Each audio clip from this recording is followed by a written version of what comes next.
Have you ever bought anything before from Facebook Marketplace or Craigslist and ever worried that you were going to get ripped off? Have you ever been ripped off by buying something from Facebook Marketplace or Craigslist? If so, this video is for you. And I'd like you to leave a comment down below. Let us know, have you ever been ripped off on one of these sites? Unfortunately, this is one of those videos I never want to make. We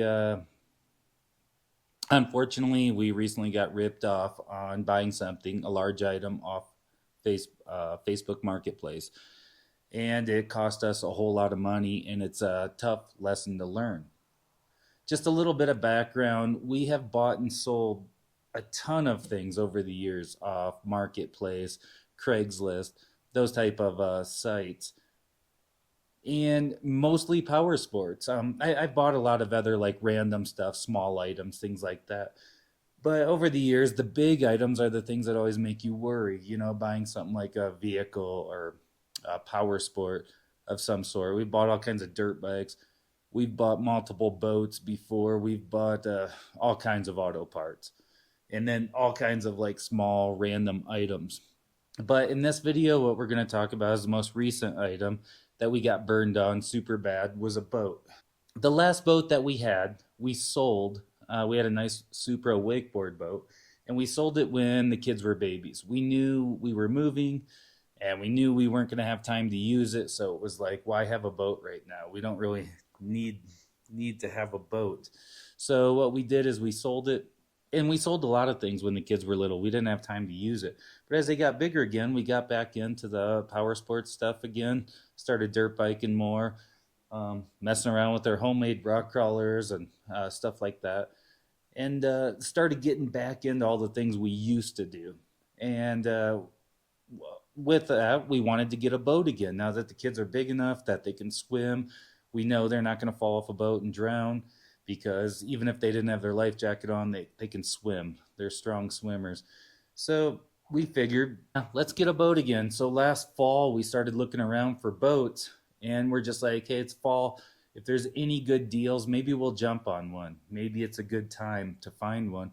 And we have been watching Marketplace for a while. And, you know, we saw some boats that look pretty decent. We've seen some really high hour boats. We've owned boats before. We know what to look for. We wanted a boat that's low hours, that's been taken care of, all that stuff. So we came across a boat that was low hours and, you know, looked to be in pretty good shape overall, looking for like gouges out of the fiberglass on the hull. You know, you want everything to work, all that sort of stuff. So it was a nice wakeboard boat. We're into wakeboard boats. A lot of people like different kinds of boats. There's people like speed boats, power boats, all that kind of stuff, runabout boats, and we like wakeboard boats. That's what we had always liked. And so we wanted to teach kids surfing and all that sort of stuff. So we searched around on Marketplace and we found one that like came up, and this guy's like, need to sell, blew the transmission on my truck, need the money, sort of deal. But it looked like a really good boat. And sometimes I guess, you know what they say, if a deal looks too good to be true, I don't know, maybe it is. But I've gotten a lot of good deals by having money available and being able to go jump on a good deal. So it hasn't been completely out of the realm to just once in a while get a really good deal. So we talked to the guy, inquired, asked him all kinds of questions. Things seemed to check out. We drove over to eastern Colorado. It was a 6-hour drive one day last fall. And the guy's like, yeah, go test it out at our local lake, you know, and he even let us hook up to it. And he even had Colorado registration on it under his name. And we went and uh, tried to take it out. Of course, the battery was dead and we had all these issues. But anyway, at least I was able to start the motor. I jumped it and was able to start it and hear the motor, make sure all that stuff works. I could see the hull was in good shape. You know, the ballast bags and stuff, it had them, but you know, those sort of things, I can fix all that stuff if it doesn't work. It's not that big a deal.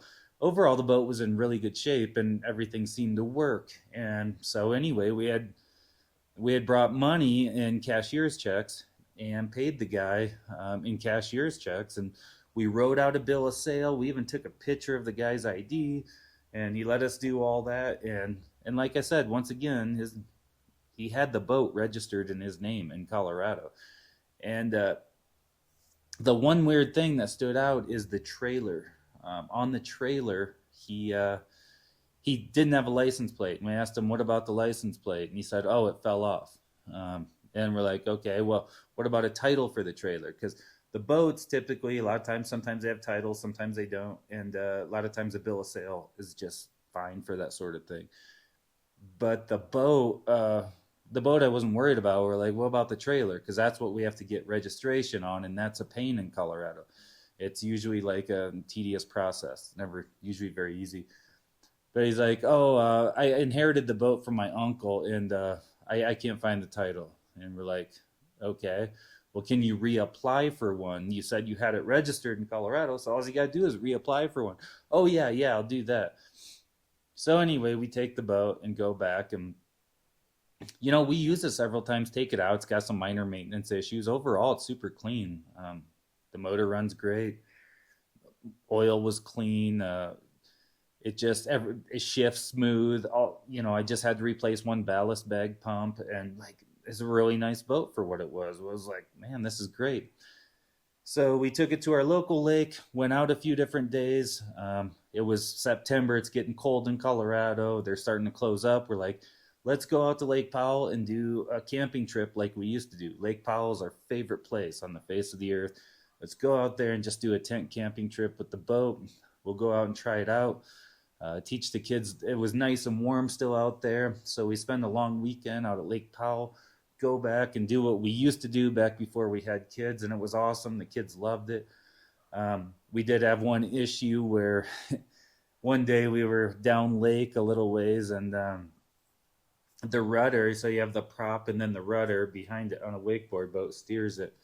Well, the rudder has a 1 inch shaft that goes up through there, and somebody put like an inch and an eighth clamp style arm on it. And from, I don't know, the shuddering of giving it full throttle and pulling people up while wakeboarding, rattled that stuff loose, and we almost sank the boat in the middle of the lake because like somebody put this assembly together wrong. They put the wrong size shaft with the wrong size arm, and we had to paddle the boat because the arm fell off and the rudder was just floating. It was like ready to come out like this. If it would have came out, water would have just came shooting out. And anyway, we're able to paddle to shore at night. It's like getting dark, and we had to push it up through there and cut pieces of a hose clamp because what you saw what was wrong. It was the wrong size, and shove them into this thing, clamp it together. It's like, anyway, it was a long way to idle all the way back to our camp. It was like 5 miles down the lake in the dark, by the way. And Lake Powell has a lot of dangerous things that you can hit. We almost hit a rock in the dark. So it was like, that wasn't marked. But anyway, we had a great trip. The kids had a lot of fun. That was like the worst thing on the boat. Replacing a rudder assembly is not like that big a deal. It's like, well, if that's the worst thing that's going to happen, that's not the end of the world. So we put the boat away, winterize it, and put it away in our garage. And it was always bothering me. I'm like, we need to get the title for that trailer so that when we drive down the road, we have a license plate. We don't just get pulled over. It bothered me. I've gone through this with trailers. I've had all different kinds of trailers. Registering stuff in this state is always a pain in the butt. It's like, we got to get it done. So anyway, finally we kept messaging the guy. We've got all these texts with the guy, and he kept ringing us along and saying, oh yeah, I reapplied for it. Should be coming there any day now. And then, November rolls by, December rolls by, January rolls by, and he kept doing this. And we're like, where is it? It hasn't shown up yet. So we finally, we're getting sick of this. It's getting to be almost March, and I'm like, we want to get the boat ready again here. I'd be changing the oil and going through everything and de-winterize, getting it ready for summer so that we can go back out. Let's get this figured out. Keep contacting the guy, and he's just not responsive at this point. So what we're doing is like, let's just go reapply for our own title. Like, this guy's messing around. So we go to reapply and go down to our DMV and say, what do we got to do? We bought this boat from this guy, and all of this. They're like, oh, this is what you have to do to go get, a bonded title or whatever they call it. And it was like a big packet of stuff. And one of the first things is getting a VIN inspection, and that's a big thing they're into in Colorado. If something comes from out of state or hasn't been registered before, you have to get a VIN inspection.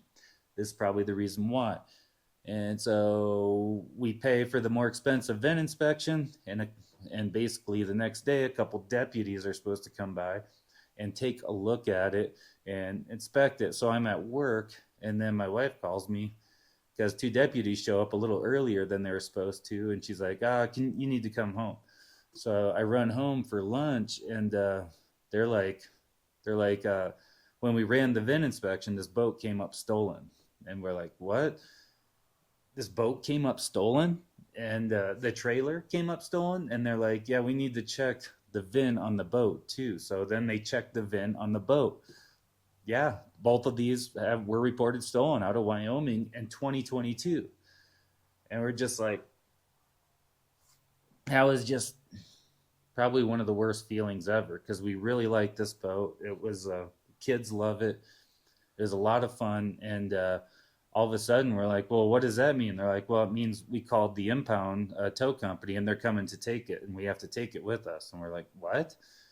So we have to like get everything out of the boat and pull everything out, all these life jackets, and we bought all tow ropes and all this stuff, and we're getting everything out of there. And it's just like setting in, like, they're really gonna take our boat. Like, this is really happening, and all this stuff's going through my mind, like, just thinking like, I want to track this guy down, and just, but it's probably best I didn't. I have to let like this stuff play out. But when you see a tow company pull away with something that you paid for and you have a bill of sale for, it's like probably one of the worst feelings in the entire world. And so, yeah, I didn't want to make a video like this, but I feel like it's important to tell other people of the dangers of this stuff. Like, when you look into it, power sports are one of the easiest things to steal. Like, let's say, and why I say that is, look at, we had this boat that somebody even registered this boat in their name, and that never set off any alarms. Like, it never came up on a stolen list or anything like that. Like, so somebody could literally steal a dirt bike, and they could steal a dirt bike, and then they could go register it in another state, and more than likely it's not going to show up as stolen. Like, the only thing that tipped that off was that trailer trying to get it registered for the road. So they're two different things. You have an OHV registration for the boat, and then you have the trailer registration to go down the highway. So they're two separate things that you have to register. And a lot of times that OHV registration doesn't pick up these stolen things. So it makes you wonder, have I ever bought a stolen dirt bike before and never known that, or anything? It makes you question everything. So anyway, the police ask us for our bill of sale, all that sort of stuff, and we give them and show them. We're like, well, there's the guy. We took a picture of his ID, and so they're like, well, this is complicated because the boat was stolen from Wyoming, and we bought it over in eastern Colorado. So they have to do an investigation. They have to piece all the, and I'm leaving out names and exact locations, all that stuff. Obviously, it's still an active investigation. But they, obviously, that person would have to have due process. Obviously, somebody's got to go ask him and say, where did you get this boat? The story he told us seemed to be a complete lie. When you look back and say, if he had it registered in his name, which he told us it did, it never would have, came up as stolen. I don't think he inherited it from an uncle, obviously, unless that uncle stole it and gave it to him, and then yeah, all this stuff. It's just, it's incredibly frustrating. It's you don't really know. You don't really know what to think. But I mean, the situation is, we got burned. We got burned for a lot of money. It's a nice boat, but it's still a lot of money. We paid cash for it. We didn't have a loan on it or anything. So it's like, we're out that money, and we don't have a boat. So those two things are going on, and those two things really suck, because we had a lot of plans this summer and a lot of things we were hoping to do with that. So That kind of ruins all of that, if you will. So at this point, then the guy who originally owned it, who reported it stolen, gets our number from the Wyoming police. And then they call us, and then they're like, well, how did you end up with it? And we told them, and we're like, well, where did you get it stolen from? And they said, once again, I'm going to leave out any identifiable information. Basically, it would somebody cut a fence and stole it from their property, and yeah, so it's a super crappy situation. They reached out to us, which was you know kind of interesting, but the whole thing, uh, we have to let it play out. Obviously, our boat's sitting in an impound right now, and I don't know. There's so many different variables right now. Like, if that person claimed insurance on it and then got a different boat, well, then technically that boat would be the insurance companies. But, do all those systems talk together and, meet up? Or is that person going to come over here and pick up that boat? Do they still have proof that they own the boat? Do they, there's all these different things. Did the person we bought it from buy it from somebody else, or is their story gonna actually line up? There's so many variables to all this stuff, and it's just one thing I learned. I talked to a friend of ours who's a sheriff, and he sees this quite a bit, and he said he's it's even happened to him. And one thing he told me is he'll never buy something without a title again. And that makes sense. Like I said, been doing this 20 years and never been burned on it before. But it only takes one time like this to burn you, and then you don't ever want to go through this again. The only problem with that saying, I won't buy something without a title, a lot of people are selling stuff that they have loans on. I've seen snowmobiles and all kinds of stuff that people are still paying on, and then you buy it with the bill of sale, and then they pay off their loan, and then they send you the title. So it's hard to say. I've had that happen before. It's hard to say that, like, I'm never going to sell or buy something again that doesn't have a title, because there's a lot of times where, like I said, people are still making payments on something.